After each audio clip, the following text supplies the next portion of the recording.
Hello, my friend. This is Clyde. Tough actions for tough times. I have a strong idea that you and many others profess to know what to do in times of trouble. But for the rest of us, may I just invite you to hang with us for a while and pray that we will be able to help you who need to hear this message. Let us start with quoting from a popular gospel song by Cody Carnes that was released in 2020 entitled Run to the Father. The chorus says, I run to the Father, I fall into grace. I'm done with the hiding, no reason to wait. My heart needs a surgeon, my soul needs a friend. So I run to the Father again and again and again and again. Cody sings his strategy, and I can tell you this is a strong and effective plan to execute when the times of trouble come. Do you know that we are living in really troublesome times? I don't mean to be a downer, but there are troubles of varying degrees all around. This weekend we see one Middle East country experiencing some serious bombing. Some folks that this is going to become a real war. I don't know, but this is just one more item in a world of unrests and wars and strife all over. Then there are some folks who live in crime-infested areas. Crime is not something that is unveiled in a mammoth ceremony. Crime is a consequence of social and economic problems. There is a cost of living that seems to be increasing all around.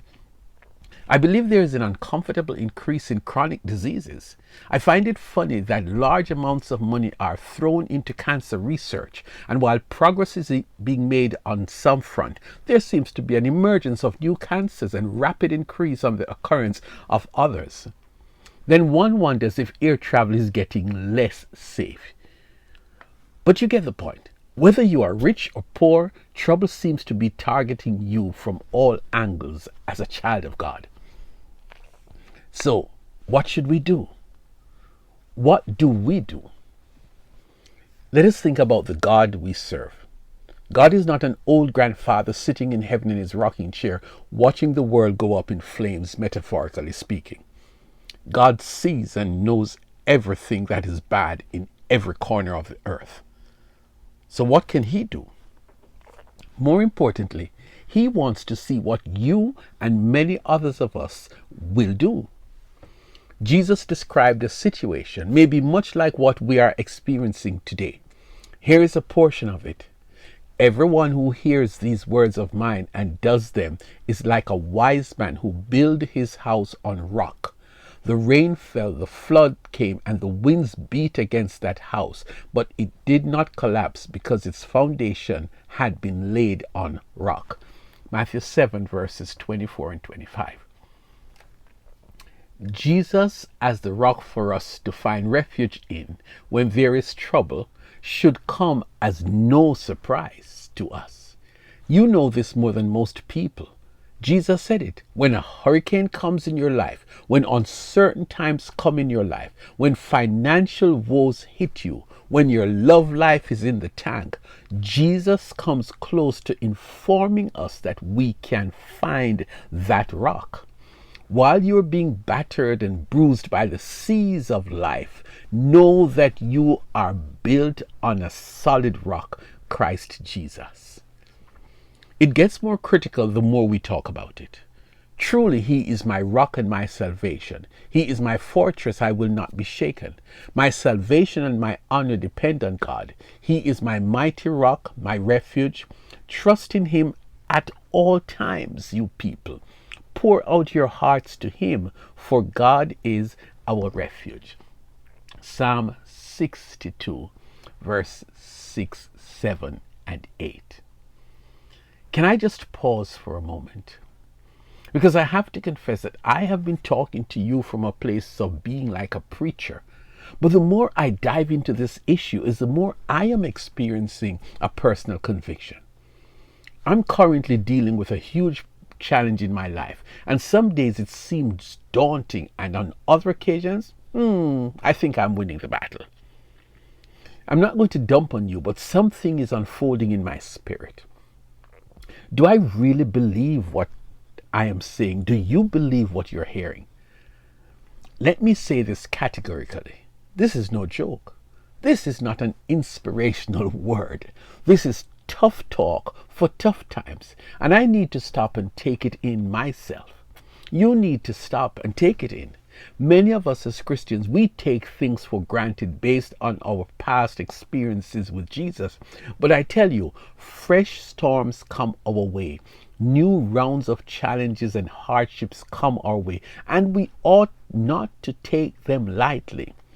You might have recurring cancer, for example, and each time you beat it, each time you pray, some folks pray with you, and you overcome that episode. But maybe the next one comes at you with extra strength. Maybe the next one catches you in a state of weakness. I think that David is speaking to us when he says, trust in him at all times. What does that mean? This means do not take it for granted that you're going to sail through this storm. This last storm might have been a lot of wind, and the previous one might be a lot of rain. But this current one, this time, it comes with a lot of wind and a lot of rain, and you soon realize that you cannot ask God just to press a repeat button.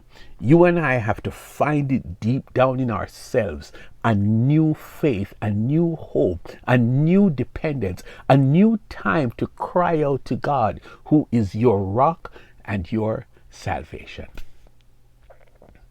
We've come to the end, but not before I say to you and say to myself, when troubles come, whatever it may be, make sure you do what the psalmist says.